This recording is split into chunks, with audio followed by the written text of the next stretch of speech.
मुसळधार पावसात पोलादपूर महाड मार्गावरील सावित्री नदीवरील जुना पूल वाहून गेला। 10 ते 15 वाहनं वाहून गेल्याची भीती। वाहनांमध्ये 2 एसटी बसेसचाही समावेश। बोटींसह 45 जणांची एनडीआरएफची टीम थोड्याच वेळात होणार दाखल। कोकणातलं सर्वात मोठं शोधकार्य आयबीएन लोकमतवर। स्थानिक रिव्हर राफ्टिंग टीमची शोध मोहीम सुरू।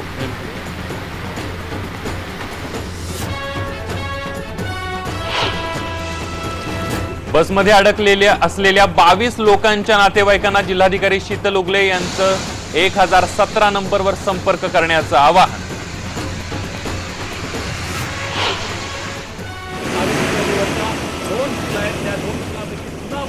आयबीएन लोकमतची टीम घटनास्थळी। घटनेची तंतोतंत माहिती फक्त आयबीएन लोकमतवर।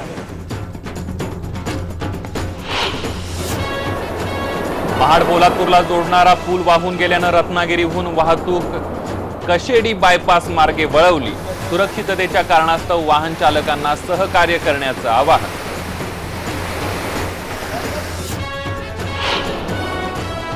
आणि महाड पूल दुर्घटना प्रकरणी बचाव कार्यासाठी स्थानिक जिल्हाधिकारी आणि पोलीस आयुक्तांना मुख्यमंत्र्यांच्या सूचना। घटनेसंदर्भात मुख्यमंत्र्यांचं ट्विट।